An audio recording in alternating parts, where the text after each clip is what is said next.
नमस्कार दोस्तों। आज क्लास 12th आरबीसी का केमिस्ट्री का पेपर हुआ था। उस पेपर का सेक्शन ए को हमने स्टार्ट किया है।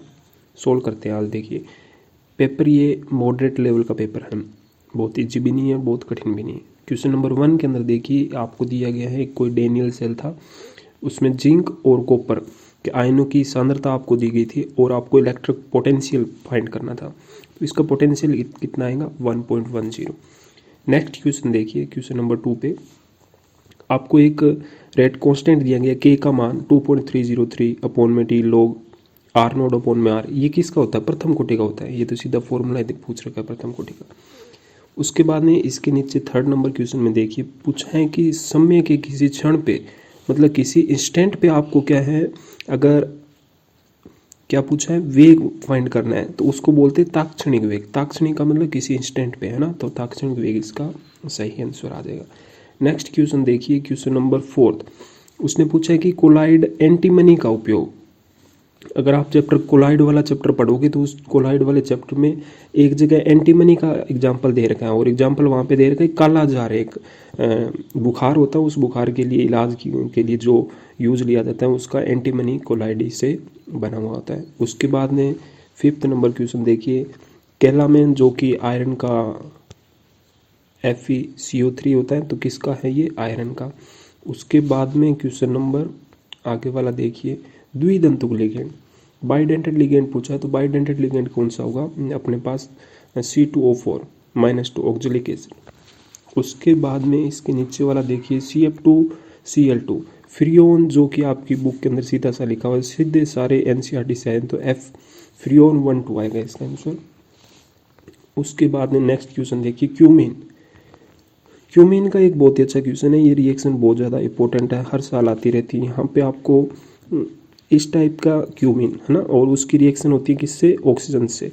तो इसके जब बनती हैं तो एक एसीटोन बनता है इसमें, CH3 COO CH3, और इसके साथ क्या बन जाता है अपने पास? फिनोल, है ना। तो ये है क्या बनेगा? एसीटोन बनेगा। तो इसका आंसर कौन सा हो जाएगा? द। नाइट्रोजन बेस पूछे हैं जो डीएनए में, आपको पता है कि 5 टाइप के होते हैं, एडेनिन, ग्वानिन, थाइमिन, साइटोसिन और यूरेसिल। जो आपके पास यूरेसिल होता है वो आरएनए में होता है, बाकी सब डीएनए में होता है। इसका आंसर कौन सा हो जाएगा? क्या पूछा? नहीं है, जो डीएनए में कौन सा नहीं है बताओ? यूरेसिल नहीं है, तो यूरेसिल कौन सा हो जाएगा? The number. नेक्स्ट क्वेश्चन देखिए, रिक्त स्थानों की पूर्ति कीजिए। पहला क्वेश्चन है इसमें कि जब मिलाया गया पदार्थ अभिक्रिया की दर को कम कर देता है तो उत्प्रेरक विष क्या होते हैं? उत्प्रेरक विष क्या होते हैं जो अभिक्रिया की दर को कम कर देते हैं, है ना। तो उत्प्रेरक विष आ जाएगा। अणु स्पीसीज का किसी ठोस या द्रव की स्थूल की अपेक्षा पृष्ठ पे, अरे सतह पे जब एब्जॉर्प्शन होता है तो उसको क्या बोलते हैं? अधिशोषण। क्या बोलते हैं? अधिशोषण। तो इसका आंसर क्या आ जाएगा? अधिशोषण। विलियम संश्लेषण आपको पता है कि इत्र निर्माण की प्रोसेस होती है, उसमें एल्कोक्साइड मतलब सोडियम एथोक्साइड C2H5ONa, ये तो मेरे पास न्यूक्लियोफाइल है, और इसके साथ उसने पूछा कि अभिक्रिया किसकी कराएंगे? डाई एल्किल, मतलब अपने पास ROR बनना है।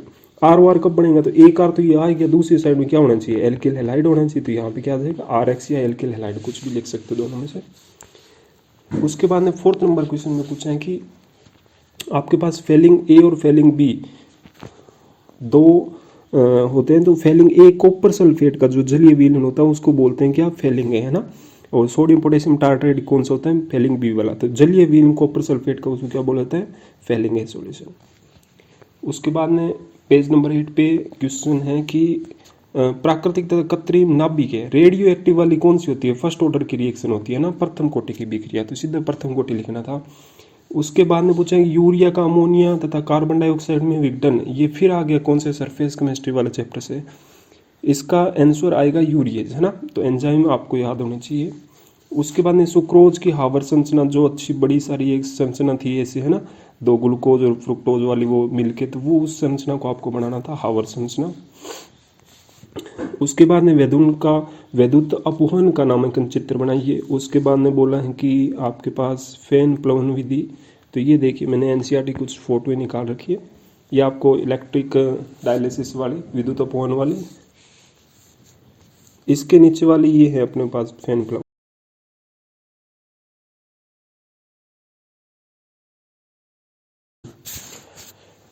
क्वेश्चन नंबर 5 के अंदर पी प्रकार के अर्धचालक पूछेंगे। पी प्रकार के अर्धचालक वो होते हैं जिनके अंदर क्या बनाए जाते हैं, त्रिस्योजी अशुद्धियां, मतलब इसके अंदर इलेक्ट्रॉन की कमी होती है और क्या आता है, धनात्मक आवेश। तो ये आपको एनसीईआरटी के अंदर पी और एन प्रकार के दे रखे थे।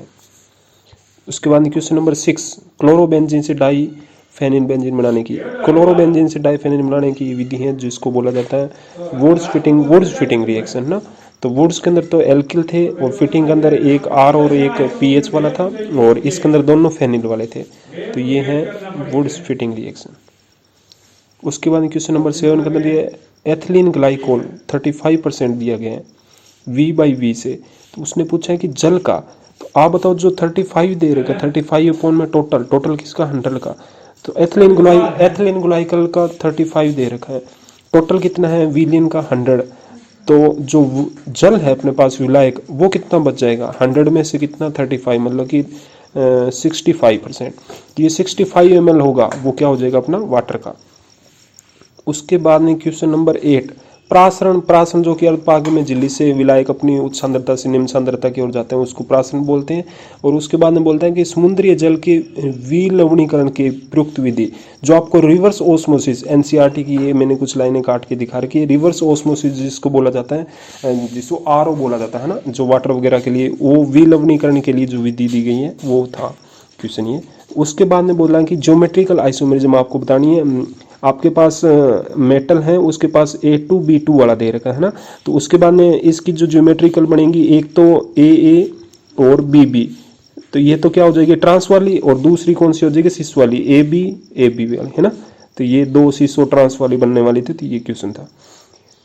क्वेश्चन नंबर 10 के अंदर देखिए IUPAC नेम दे रखे हैं। तो सबसे पहले इसका आपको तो ऑक्सीडेशन नंबर पता होनी चाहिए। कॉपर की कितनी आएगी सेकंड, इस कॉपर में आएगी कितनी थर्ड, और इसमें आएगी साइनाइड में आयरन की आएगी कितनी थर्ड।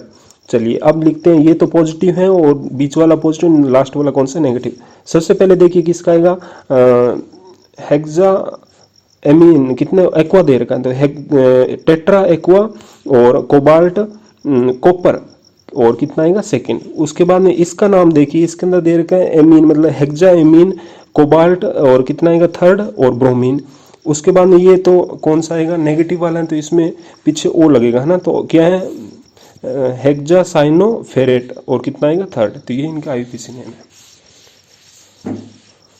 उसके बाद ना हाफमान ब्रोमाइड रिएक्शन दे रखी है। हाफमान ब्रोमाइड आपको जो एमाइड दिया जाता है C+MODO_NH2, उसकी रिएक्शन किसके साथ कराई जाती है, क्षार प्लस में हेलाइड के साथ।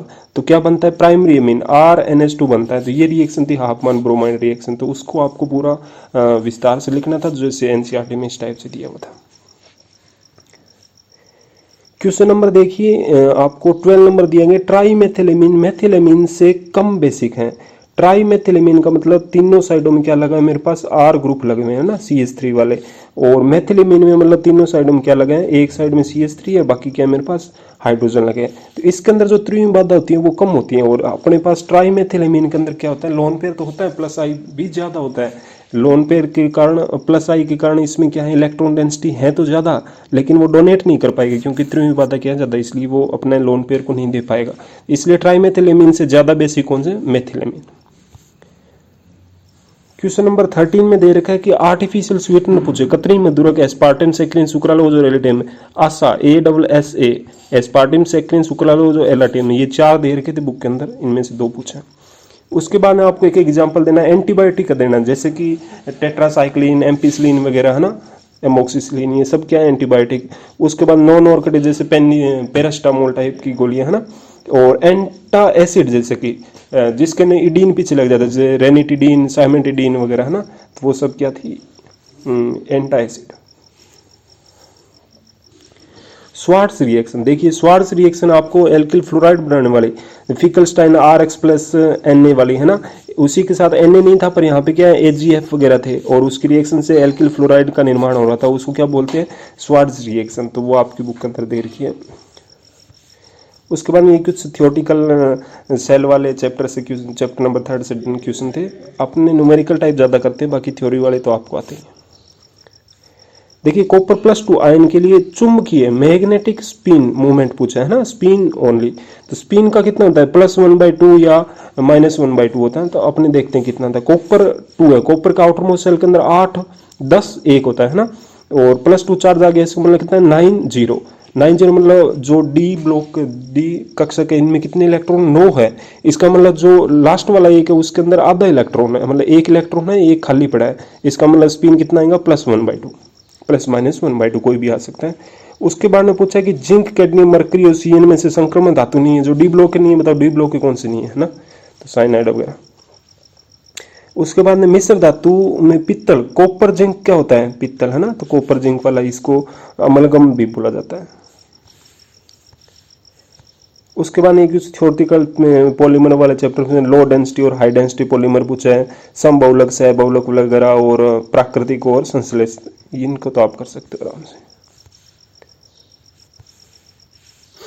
आपको क्वेश्चन नंबर 19 में देखिए पायरोफॉस्फोरिक अम्ल वह ये पी ब्लॉक के क्वेश्चन है, विषमलंबक समलंबक वगैरह, पायरो डाईऑक्सी सल्फ्यूरिक और पायरो सल्फ्यूरिक एसिड, इनकी स्ट्रक्चर और व्हाइट और रेड कलर का जो फॉस्फोरस होता है इनमें दो अंतर है ना।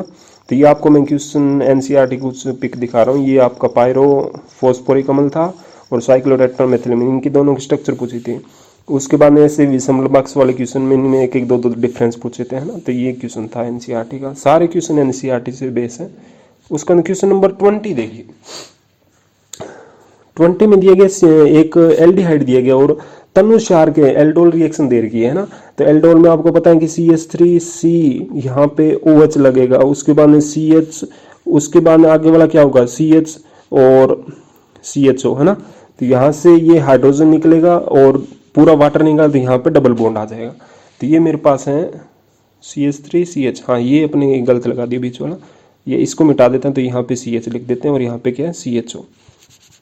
तो ये मेरे पास 4 कार्बन वाला, यहाँ पे एक एल्कीन आएगा, तो इसका नाम देखिए क्या हो जाएगा, इसका आईपीसी नेम लिखेंगे तो इसका आईपीसी नेम लिखेंगे तो क्या आ जाएगा ब्यूट 2 इन और 1 एल है ना, तो ये इसका आईपीसी नेम है। उसके बाद में गाटरमान कोच रिएक्शन भी आपको दे रखी थी एनसीईआरटी के अंदर, और रोजेनमोंट रिएक्शन H2PD के साथ उसका जो अपने बेंजीन के साथ C डबल मोडो हैलाइड जुड़ा हुआ था तो वो किस में एल्डिहाइड में कन्वर्ट हो जाता है, वो रिएक्शन थी। इसके बाद ये नीचे वाले रिएक्शन एक और दे रखी, देखिए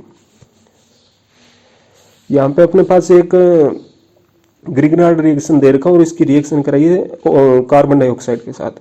तो ग्रिगनार्ड रिएजेंट में जो रिएजेंट में क्या बनता है, न्यूक्लियोफाइल या कार्ब एनाइन बनता है। ये कार्ब एनाइन यहाँ से अटैक करेगा तो क्या बनाएगा C डबल बॉन्ड O, इधर O और MgBr, जब इसका वाटर के साथ कराएंगे तो यहाँ से क्या लग जाएगा OH लग जाएगा और ये बाहर निकल जाएगा, इसका मतलब मेरे पास एसिड का निर्माण होगा ना। तो ये क्वेश्चन था, चलिए इतने